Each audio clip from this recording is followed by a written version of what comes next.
बिस्मिल्लाहिर्रहमानिर्रहीम। अस्सलाम वालेकुम नाज़रीन, आप यूट्यूब चैनल देख रहे हैं। मैं इमरान खान हूँ। बुशरा बीबी का पैगाम बाहर आया और वहाँ से पता चला कि इमरान खान साहब की हालत क्या है और उनकी आंख के हवाले से जो हुकूमत दावे कर रही है वो दावे कितने दुरुस्त हैं।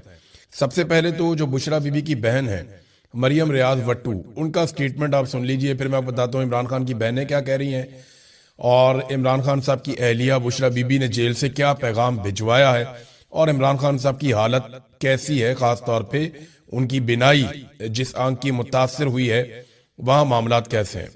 एक तो मैं पहले आपको ये क्लियर कर दूं कि जो प्रेस रिलीज जारी की गई अस्पताल की इंतजामिया की जानिब से, यानी पिम्स ने रात गए एक प्रेस रिलीज जारी की थी। हालांकि रात गए कौन जारी करता है, कोई पीआरओ भी नहीं होता, कोई डिपार्टमेंट भी नहीं होता, लेकिन वो पहले से ही बनाया हुआ एक पेज उन्होंने जारी कर दिया था। तो वो जो पिम्स की जानिब से एक प्रेस रिलीज जारी की गई उसमें इमरान खान साहब की आंख के हवाले से कोई तफसीलात मौजूद नहीं है, यानी उसमें नहीं बताया गया कि कितने % उनकी हालत आंख की बेहतर है और किस हद तक बेहतर है। तो ऐसी कोई रिपोर्ट हमारे सामने नहीं है जिसमें हुकूमत ये दावा कर रही हो या डॉक्टर्स ये दावा कर रहे हो कि इमरान खान साहब की आंख ठीक हो रही है या पहले से बेहतर है या बेहतरी की तरफ जा रही है।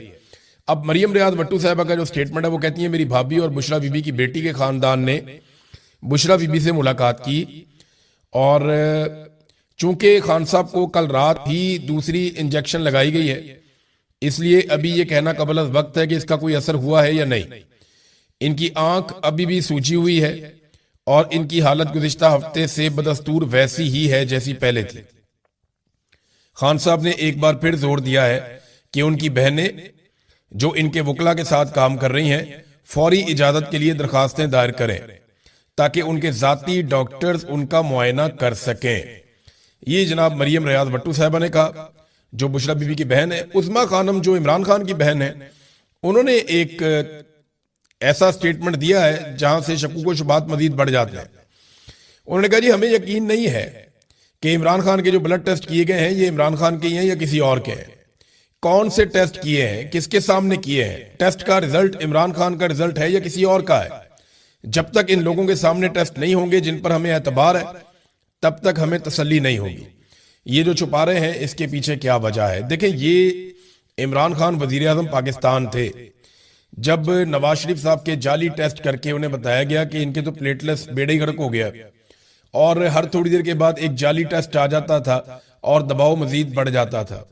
अदालतों के अंदर मामला जा रहे थे, मीडिया के अंदर मामला जा रहे थे, हत्ता कि कैबिनेट को बैठ के फैसला करना पड़ा कि नवाज शरीफ के साथ करना क्या है। फिर अदालत को एक स्टाम्प पेपर देकर इमरान खान से इजाजत लेकर नवाज शरीफ साहब पाकिस्तान से बाहर चले गए। फिर एस्टेब्लिशमेंट के जो बहुत करीबी शख्स हैं फैसल वाडा, बल्कि वो खुद एस्टेब्लिशमेंट के अंदर ही होते हैं, तो फैसल वाडा ने ये इंकशाफ किया कि नवाज शरीफ का जो खून था वो नवाज शरीफ का नहीं था, बल्कि कुछ लोगों ने यहां तक बताया कि वो किसी जानवर का खून था और नवाज शरीफ की जाली रिपोर्टें बनाई गई थी। और हत्ता के फैसल वाडा ने कहा वो रिपोर्टें तो घर बैठकर बनाई गई थी, उनका तो किसी लेबोरेटरी से ताल्लुक कोई नहीं था, तो जाली रिपोर्टें नवाज शरीफ की बनाई गई थी। तो जिन्होंने नवाज शरीफ की जाली रिपोर्टें बना के उस वक्त के वजीर आजम इमरान खान को धोखा दिया, आज वही इमरान खान जेल के अंदर है तो वो अब धोखा नहीं दे सकते। बिल्कुल दे सकते हैं। जो वजीर आजम को चीट कर सकते हैं वो एक कैदी को चीट करने में उनको क्या प्रॉब्लम है, वो कर सकते हैं। अलीमा खानम का जो स्टेटमेंट है, क्योंकि अभी इमरान खान साहब की गैर मौजूदगी में अलीमा खानम ही फैमिली के मामलात को ऑलमोस्ट लीड करती हैं और उनका बयानिया जो है या उनका जो स्टेटमेंट है वो माना जाता है मुस्तरद। तो उन्होंने कहा जी इमरान खान ने पैगाम दिया कि उन्हें नजर नहीं आ रहा, मेरे डॉक्टरों को मुझ तक रसाई दी जाए, ये है जी सिंपल बात। फिर उन्होंने कहा जी कि इमरान खान से आज भी किसी की मुलाकात नहीं हुई। अलीमा खान ने बहनों के साथ जो है वो बाद में बाहर आके गुफ्तगू की और बुशरा बीबी की मुलाकात उनकी फैमिली के साथ हुई, उनके जरिए से जो है वो खबर बाहर आई और इमरान खान साहब ने पैगाम दिया कि उन्हें नजर नहीं आ रहा, मेरे डॉक्टरों को मुझ तक रसाई दी जाए। ये बात अलीमा खानम ने बताई बुशरा बीबी के खानदान से पूछकर। अब ये इमरान खान साहब की बहनें स्टेटमेंट दे रही हैं, बल्कि उन्हें चोट भी लग गई। नौरीन खानम को बड़ा अफसोसनाक, वो मैंने तस्वीर देखी, वीडियो देखी, बड़ी तकलीफ हुई मुझे भी। एक और खातून थी सदफ, उनको ज्यादा चोट लगी है, वो हॉस्पिटलाइज भी हो गई हैं, लेकिन अल्लाह का शुक्र है कि वो बचत हो गई, जान बच गई। और कोई ऐसा नुकसान नहीं हुआ जिसकी भरपाई नहीं हो सकती, लेकिन ये खवातीन है तो रियासत को जो है वो इस तरह का रवैया नहीं रखना चाहिए। बहुत ही बदनसीबी है जो इस वक्त किया जा रहा है। बहरहाल इमरान खान साहब की जो रिपोर्टें हैं वो उनकी फैमिली के साथ शेयर नहीं की जा रही। अभी तक इमरान खान साहब के मुआलिजीन जो हैं वो उन्हें नहीं देख पाए, अभी तक उनकी फैमिली जो है वो इमरान खान साहब से नहीं मिल पाई। अब इसकी एक वजह तो ये है कि आसिम मुनीर साहब नहीं चाहते और उनकी ये जिद है कि इमरान खान का कोई स्टेटमेंट बाहर नहीं आना चाहता, क्योंकि उनका कोई स्टेटमेंट बाहर आता है तो मुझे चैलेंज करते हैं आसिम मुनीर साहब को, ये लगता है, और वो मुकाबला कर नहीं सकते। डीजीआई एसपीआर भी बोल बोल के थक गए, लिहाजा उन्होंने सोचा कि इमरान खान की आवाज ही बंद कर दो, मुलाकात करवाओ ही ना। दूसरा, या तो ये जेल में कुछ ना कुछ ऐसा जरूर कर रहे हैं जो ये चाहते हैं कि बाहर किसी को पता ना चले, क्योंकि कुछ अर्सा पहले मोहसिन नकवी ने और बाकी लोगों ने दावा किया कि हम इनके खानदान के किसी और शख्स को मिलवा सकते थे, लेकिन खानदान के अंदर भी जो डॉक्टर हैं, एक वो बरकी साहब डॉक्टर हैं, एक इमरान खान की बहन डॉक्टर हैं, उन लोगों को मिलवाने से इनकार किया। यानी ये चाहते हैं कि कोई डॉक्टर इमरान खान के करीब ना जाए, चाहे वो फैमिली का हो, चाहे वो फैमिली के बाहर हो, या इमरान खान साहब का जाती मुआलिज हो। सिर्फ सरकारी डॉक्टर्स जिनको चुना जाएगा वही डॉक्टर जाएंगे और जाकर इमरान खान साहब को देखेंगे। अब वहां सोर्सेज से खबरें बाहर आती रहती हैं, इससे पहले भी आती रही हैं, आइंदा भी आती रहेंगी, आपको पता चल जाएगा। दूसरी जानिब नादरीन, जो इमरान खान साहब की रिहाई के लिए इमरान खान रिहाई अमन फोर्स बनाने का ऐलान किया था सुहेल आफरीदी ने, उसके ऊपर बहुत रोला पड़ गया है। पार्टी का एक धड़ा जो है वो डट गया है कि हमें तैयारी करनी चाहिए, नौजवानों को इकट्ठा करना चाहिए, बड़े पैमाने पर एक ताकतवर फोर्स नौजवानों की तैयार करनी चाहिए और बगैर लड़े पुरअमन तरीके से एहतजाज करके और एक मुनज़्ज़म तरीके से इमरान खान साहब की रिहाई का रास्ता निकालना चाहिए। तो अब इसका नाम बदलने की बातचीत हो रही है, क्योंकि लफ्ज फोर्स जो है उस पर लोगों को एतराज आ गया कि जनाब ये फोर्स कैसे हो सकती है, तो फोर्स का लफ्ज इस्तेमाल ना किया जाए, तो इसका कोई और लफ्ज इस्तेमाल किया जाए। अब इस पे बहस हो रही है, कुछ लोग डट गए हैं, कुछ लोग जो है वो नया स्टेटमेंट दे रहे हैं। लेकिन इस पे जुनैद अकबर साहब ने एक बात की है। जुनैद अकबर साहब का कहना है, रिहाई फोर्स के नाम पर पार्टी में इख्तिलाफ राय है, हम अब भी चाहते हैं कि मुज़ाकरात हों, लेकिन जब आप हमें दीवार के साथ लगाएंगे तो हमारे पास ऑप्शन ही क्या बचता है, हमारे पास वक्त बहुत कम है। तो उन्हें एहतजाज करना पड़ेगा, वो भी इस बात को समझते हैं। एक तरफ तो यह एहतजाज का मामला बढ़ता जा रहा है, दूसरी तरफ पाकिस्तान में दहशतगर्दी कंट्रोल नहीं हो पा रही और पाकिस्तान की इंटेलिजेंस एजेंसीज दहशतगर्दी को रोकने में नाकाम है। यानी वो कोशिश करते हैं, कुछ वाकयात रुक भी जाते हैं, लेकिन वाकयात लगातार बढ़ते चले जा रहे हैं दहशतगर्दी के, और इसी की वजह से पाकिस्तान ने अफगानिस्तान के अंदर दहशतगर्दों के कुछ ठिकानों के ऊपर अटैक किया। पाकिस्तान का कहना है कि वहां बड़े पैमाने पर दहशतगर्द मारे गए, जबकि अफगानिस्तान का यह कहना है कि वहां पे सिविलियंस की हलाकतें हुई हैं। इंडिया जो है वो अफगानिस्तान के नैरेटिव को सपोर्ट कर रहा है, जैसा कि हम सबको पता था। तो अभी एक और दहशतगर्दी का वाकया हुआ, ये बड़ा खौफनाक इंसिडेंट हुआ है भक्कर, ये खैबर पख्तूनख्वा और पंजाब को मिलाने वाली बैनुस्सूबाई दाजल चेक पोस्ट है एक, वहां पर खुदकुश हमला हुआ। बाकायदा इसकी वीडियो भी आ चुकी है कि कैसे वो खुदकुश हमलावर जो है वो आराम से चलता हुआ आता है और पुलिस के पास पहुंच के चेक पोस्ट के पास वो अपने आप को धमाके से उड़ा देता है। अच्छा, यहाँ पे 3 पुलिस एहलकारों की शहादत की इतला मिली इब्तदाई तौर पे, और कई पुलिस वाले जो है वो वहां पे जख्मी भी हो गए, उन्हें अस्पतालों में मुंतकिल किया गया। तो ये अफसोसनाक वाकया, भक्कर तक दहशतगर्द हैं, कुछ और इलाकों में भी पहले दहशतगर्दी के वाकयात तवातर के साथ हो रहे हैं। इस्लामाबाद में दहशतगर्दी के 2 बड़े वाकयात हुए हैं। ये बड़ी अफसोसनाक सूरत हाल है पाकिस्तान में, और पाकिस्तान के सिक्योरिटी इदारों और एजेंसियों के लिए बड़ा चैलेंज है। अब एक चीज मैं आपके सामने और रखना चाहता हूं नाजरीन के, पाकिस्तान जो है वो दहशतगर्दी के तमाम वाकयात का इल्जाम फितनतुल हिंदुस्तान के ऊपर लगाता है कि ये फितनतुल हिंदुस्तान है, फितनतुल खवारिज, फितनतुल हिंदुस्तान। तो मामला ये है कि अफगानिस्तान के ऊपर तो हम अटैक करते हैं और अफगानिस्तान के साथ तो हमने तिजारत बंद कर दी है, वो इसलिए कि ये फितनतुल हिंदुस्तान के जो दहशतगर्द हैं वहां से आते हैं, लेकिन फितना तो हिंदुस्तान का है पाकिस्तान के बकौल। तो पाकिस्तान अफगानिस्तान के साथ तो तिजारत बंद कर गया, लेकिन जहां से ये दहशतगर्द सपोर्ट जहां से मिलती है, जहां से पैसा मिलता है, जहां से वो ट्रेंड होते हैं बकौल पाकिस्तानी इंटेलिजेंस एजेंसियों की रिपोर्टों और पाकिस्तानी रियासत और हुकूमती इदारों के और हुकूमत के बयानिए के मुताबिक, तो उनके साथ तिजारत पाकिस्तान ने बंद नहीं की। यानी अफगानिस्तान के साथ हमने तिजारत इस लेवल तक बंद कर दी है कि इस वक्त सूरत हाल ये है कि गुज़िश्ता साल की निस्बत जो तजारत हमारी पिछले साल $560 मिलियन थी, वो अब $228 मिलियन रह गई है, यानी आधी से भी कम हो गई है। तो अफगानिस्तान के साथ हमने तजारत अब तो मुकम्मल ही बंद की हुई है, जबकि हिंदुस्तान के साथ हमारी तजारत अभी भी जारी है। और जो हिंदुस्तान के साथ हम तजारत करते हैं, इसमें पाकिस्तान से ज्यादा हिंदुस्तान को फायदा होता है। तो देखें हमारा मौक़िफ़ है और कैसी हमारी पॉलिसी है कि फितनतुल हिंदुस्तान तो हम कह देते हैं कि हिंदुस्तान पाकिस्तान में दहशतगर्दी करवा रहा है, लेकिन अफगानिस्तान के साथ हम तजारत बंद करते हैं जहां पे हमारा मुनाफा होता है, और हिंदुस्तान के साथ तजारत हम जारी रखते हैं जहां पे हिंदुस्तान का मुनाफा होता है। कमाल नहीं कर रहे वैसे। बयानुल मरसूस तो आपने इंडिया के खिलाफ लड़ाई लड़ी थी, अब इंडिया में पटाखा भी चलता है तो वो पाकिस्तान के अंदर घुस के अटैक करते हैं, और पाकिस्तान के अंदर अगर फितनतुल हिंदुस्तान जो पाकिस्तान बार बार कह रहा है वो अटैक करते हैं, तो पाकिस्तान अफगानिस्तान में चला जाता है अटैक करने के लिए। तो जिसने हमला किया या करवाया या जो इसके पीछे है या जो मास्टरमाइंड है, उसके पीछे पाकिस्तान नहीं जा रहा। ये भी एक पॉलिसी है जिसके ऊपर थोड़ा गौर करना पड़ेगा, क्योंकि लगातार पाकिस्तान में दहशतगर्दी हो रही है, वाकयात बढ़ते जा रहे हैं। ये देखें ना आप, तलाल चौधरी का स्टेटमेंट, ये बहुत ही अजीब स्टेटमेंट है। तलाल चौधरी दाखिला का वजीर मुमलिकत है। तलाल चौधरी का कहना है कि हम ये जंग दुनिया को दहशतगर्दी से बचाने के लिए लड़ रहे हैं। और भाई दुनिया अपने आप को खुद ही बचा लेगी, दुनिया बहुत सियाणी है। मुझे बताएं कब हुआ यहाँ पे यूएई के अंदर दहशतगर्द हमला, अबू धाबी के अंदर, सऊदी अरब के अंदर, मुझे बताएं ना कब वहां दहशतगर्दी होती है, ओमान में कब दहशतगर्दी होती है, बताएं ना भाई। दुनिया अपने आप को दहशतगर्दी से खुद ही बचा लेगी। ईरान ने अपने आप को बचाना होगा, खुद बचाएगा।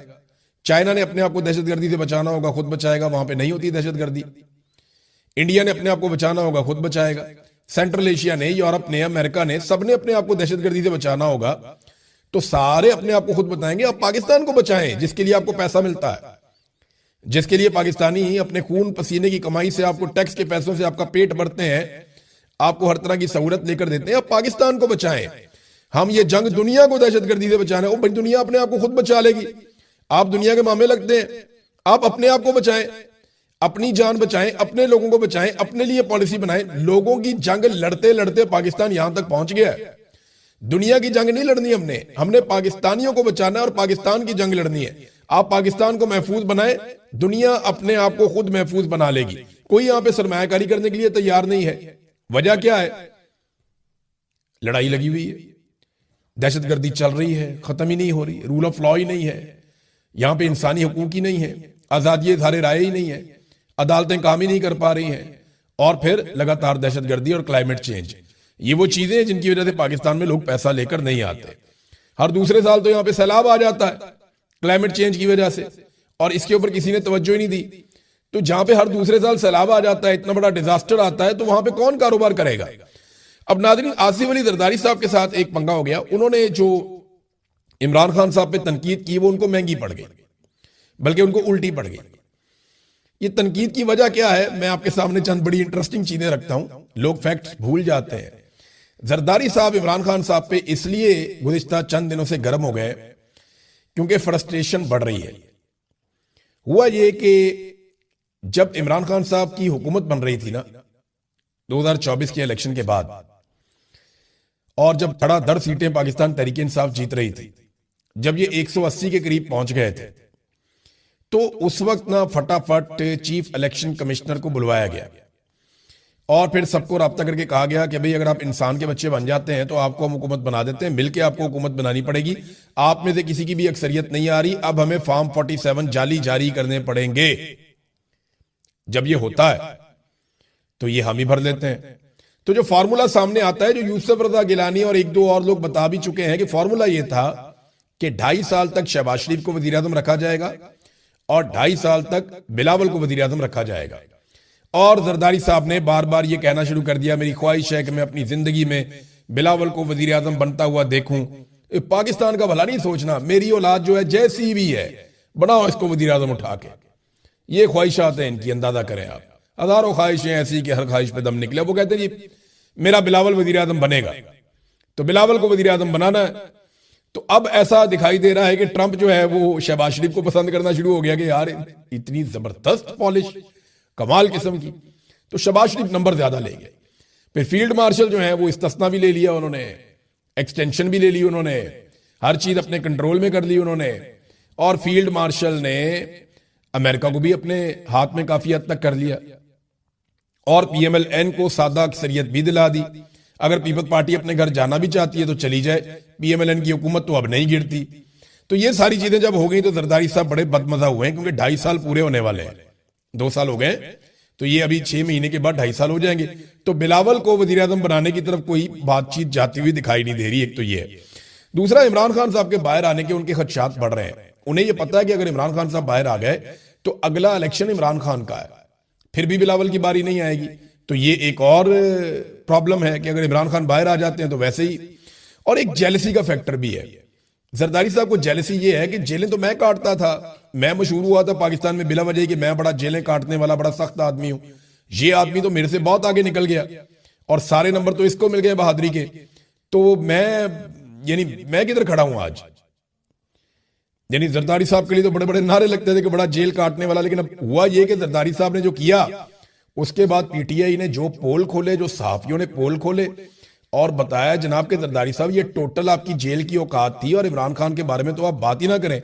आप तो 1 महीना वैसी जेल नहीं काट सकते जैसी जेल इमरान खान ने और उसकी पूरी फैमिली ने बर्दाश्त की है और उसके लोगों ने बर्दाश्त की है। तो ये जरदारी साहब को उल्टी पड़ गई। और एक और चीज भी है कि एस्टेब्लिशमेंट भी अक्सर शिकवा करती रहती है कि यार इमरान खान से और इनके बयानिए से सिर्फ हम नहीं लड़ना है, भाई आप लोग भी तो स्टेटमेंट दें। कभी वो पीएमएलएन को आगे करते हैं, कभी वो फजलुर रहमान को आगे करते हैं, कभी वो एमक्यूएम को आगे करते हैं, कभी वो एएनपी को आगे करते हैं, तो कभी पीपल्स पार्टी की भी बारी आती है ना तो इनको भी वो आगे कर देते हैं। ये है नाजरीन मामला जरदारी साहब का गुस्से में आने के पीछे। खबरें और भी हैं लेकिन फिर आपके साथ शेयर करूंगा। बोर्ड ऑफ पीस के हवाले से डेवलपमेंट्स हो रही हैं और फौज भेजे जाने के हवाले से डेवलपमेंट्स हो रही हैं। ईरान के ऊपर एक हमले का पूरा माहौल बन चुका है, हत्ता कि इसराइल के अंदर भी अमरीकी तैयारे पहुंच गए हैं। पूरे रीजन में हर तरफ से अमेरिका ने अपने हथियार, अपने फौजी, अपने तैयारे, अपने बहरी जहाज वो फैला दिए और हर तरफ से उन्होंने सपोर्ट हासिल करने की कोशिश की है। और इस मरतबा एक और जो इंटरेस्टिंग चीज हुई वो ये कि सऊदी अरब ने अमेरिका को किसी किस्म की सपोर्ट ना देने का कहा, हत्ता कि ओमान भी सपोर्ट नहीं दे रहा, कतर भी इसमें गालिबन सपोर्ट नहीं देगा और कई ममालिक हैं। बरतानिया ने भी कह दिया कि अमेरिका को वो अपने अड्डे नहीं देंगे। यहाँ पे ईरान पे इस मरतबा अगर अटैक होता है तो इस बारे में यूरोपीय यूनियन भी इस मरतबा अमेरिका की बात उस तरीके से नहीं मान रहा।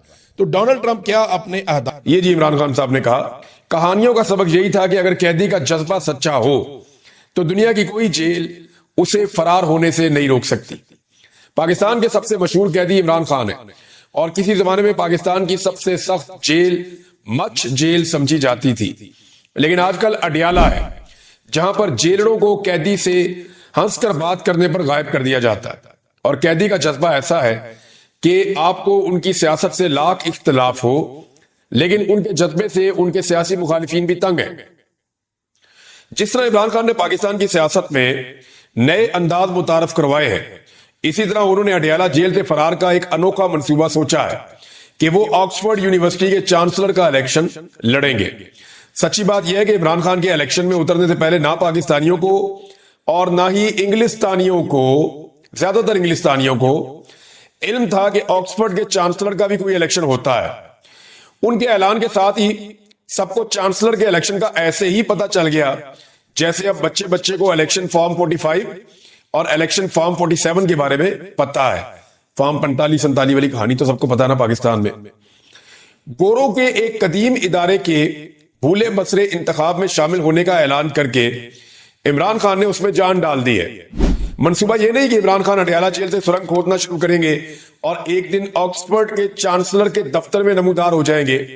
वो रहेंगे जेल में ही और जैसा कि उनके जानसार समझते हैं, जेल में रहते हुए मजबूत से मजबूत तर, मकबूल से मकबूल तर होते जाएंगे। लेकिन चांसलर का इलेक्शन लड़ने से उनका नाम मगरबी दारुल हुकूमतों में एक बार फिर गूंजेगा। सबको याद आएगा कि वो एक शौराए आफाक क्रिकेटर थे। उनके मद्दाहों को लंदन की पार्टियां, शाही खानदान के साथ मुलाकातें और साबका शरीक हयात जमैमा खान के साथ तस्वीरें दोबारा शेयर करने का मौका मिलेगा। उनके कैंसर अस्पताल का जिक्र आएगा। ये बात भी याद आएगी कि वो पाकिस्तान के साबिक वजीर आज़म भी हैं और उन पर मज़ाइका खेज किस्म के मुकदमात चलाए जा रहे हैं। चांसलर के इंतखाब के लिए इमरान खान के अलावा किसी दूसरे उम्मीदवार का नाम भी शायद ऑक्सफोर्ड से बाहर लोग नहीं जानते, लेकिन इलेक्शन होता है गुमनाम उम्मीदवार भी अपना जोर लगाएंगे। अगर वो ये इलेक्शन जीत जाते हैं तो कैदी नंबर 804 को गोरों ने भी अपना लीडर मान लिया, और हार गए तो गोरों की अजली इस्लाम दुश्मनी, इंतखाबात का नतीजा कुछ भी हो, दुनिया को याद आएगा कि इमरान खान एक सियासी कैदी है, और गालिबन दुनिया के हसीन तरीन सियासी कैदी जेल की सख्ती बर्दाश्त कर लेता है लेकिन गुमनामी नहीं। तो इमरान खान एक बार फिर मगरबी मीडिया की शाह सुर्खियों में होंगे। जो भी सियासतदान पाकिस्तान की किसी जेल से फरार चाहता है, उसकी सुरंग का रास्ता GHQ से होकर गुजरता है। इमरान खान अपना रास्ता खुद बनाने पर मुसर है, पजिद है। शायद वो पहले फरार होने वाले कैदियों का अंजाम देख चुके हैं। सियासतदानों में जेल से फरार होने का सबसे ज्यादा तजुर्बा नवाज शरीफ रखते हैं। अटक किला से फरार हो चुके हैं, कोट लखपत से भी, लेकिन इतनी मर्तबा फरार होने के बाद वो अपने घर जाती उम्र में भी अपने आप को कैदी समझते होंगे। अब फरार होंगे तो कहां जाएंगे? दूसरी तरफ इमरान खान अपनी सुरंग खोद रहे हैं और कोई जेलर रोक भी नहीं सकता। ये जनाब जबरदस्त किस्म का कॉलम लिखा था मोहम्मद हनीफ साहब ने, इसमें आपको सिचुएशन का आइडिया हो गया। और वही बात मैं करता हूं कि इमरान खान जेल से बाहर आना चाहते हैं। कौन है जो जेल में रहना चाहता है? लेकिन इमरान खान अपने तरीके से आना चाहते हैं। एस्टेब्लिशमेंट भी चाहती है, बाकी लोग भी चाहते हैं कि इमरान खान जेल से बाहर निकले ताकि पाकिस्तान में इस्तेहकाम आए। लेकिन मामला यह है कि अगर इमरान खान साहब बाहर निकलते हैं एस्टेब्लिशमेंट के तरीके से तो तभी वो राजी है इस मामले पे। वो चाह रहे हैं जैसे बाकी सारे सर नीचे करके बाहर आ जाते हैं वैसे ही बाहर आ जाए, सर झुका के बाहर आ जाए। लेकिन इमरान खान कहते हैं जी भट्टा वाला फाटक खोलो, मैंने सर नीचे नहीं करना। मैं जेल के अंदर जिस इज्जत के साथ गया हूं मैं उसी इज्जत के साथ बाहर आऊंगा। और इमरान खान साहब का कद वैसे भी बहुत बढ़ गया जेल के अंदर रहने की वजह से, तो अब तो उस छोटे दरवाजे से वो गुजर भी नहीं सकते जो एस्टेब्लिशमेंट ने और हुकूमत ने मिलकर बनाया है। अब इमरान खान के लिए बड़ा गेट या तो खोलना पड़ेगा या कोई और हल निकालना पड़ेगा, क्योंकि पुराने सारे जो आजमूदा नुस्खे थे वो इमरान खान साहब के मामले में बेकार हो गए। एक और खबर है जी, और वो शहबाज शरीफ के इस्तीफे के हवाले से एक इंकशाफ किया है आमिर डोगर साहब ने। आमिर डोगर साहब जो है वो पाकिस्तान तहरीक इंसाफ के मेंबर कौमी असम्बली है और माजी में मुख्तलिफ ओहदों पर भी रहे पाकिस्तान तहरीक इंसाफ के। इमरान खान साहब के दरीना साथी हैं। उन्होंने एक जगह दावा किया कि पिछले हफ्ते शहबाज शरीफ साहब जो हैं वो इस्तीफा दे रहे थे। उन्होंने कहा जी 2 हफ्ते पहले शहबाज शरीफ साहब इस्तीफा दे रहे थे, पीपल्स पार्टी अगर हाथ हटा ले तो सुबह हुकूमत खत्म हो जाएगी। देखिए ये हो सकता है किसी जगह शहबाज शरीफ साहब ने धमकी लगाई हो और पीपल्स पार्टी के जरिए से ये बात आमिर डोगर साहब तक पहुंच गई हो, क्योंकि असेंबली के अंदर ये आपस में बैठते हैं तो एक दूसरे से बातें भी कर लेते हैं। हो सकता है शहबाज शरीफ ने कहा हो किसी मौका पर पीपल्स पार्टी को, क्योंकि उन दिनों में मुझे याद है पीपल्स पार्टी की और शहबाज शरीफ साहब की मुलाकातें हो रही थी। पंजाब के अंदर शेयर मांग रहे हैं। अब मरियम नवाज और नवाज शरीफ पीपल्स पार्टी को पंजाब में शेयर देने के लिए तैयार नहीं है। शहबाज शरीफ साहब कहते हैं जी आप दे दें शेयर, उधर पीपल्स पार्टी ने इनके सर पे डंडा मारती है बार बार शहबाज शरीफ के। पीपल्स पार्टी ये कहती है कि लूट का माल है भाई पंजाब, ना आप जीते वहां पे ना हम जीते वहां पे, जीती तो पीटीआई है, तो लूट का जो माल है उसके अंदर आप हमें हिस्सा दें, हमने आपको हुकूमत बना के दी हुई है। वो बेचारे सही बात करते हैं। इधर नवाज शरीफ और मरियम नवाज पंजाब में हिस्सा देने के लिए तैयार नहीं है। तो मे भी शहबाज शरीफ ने कहा हो कि ठीक है जी मैं रिजाइन कर देता हूं, तो ये तो एक धमकी है शहबाज शरीफ के पास। लेकिन देखें ये चलेगा नहीं मामला, और मुझे नहीं लगता शहबाज शरीफ साहब कभी भी संजीदा होंगे, क्योंकि अगर इन्होंने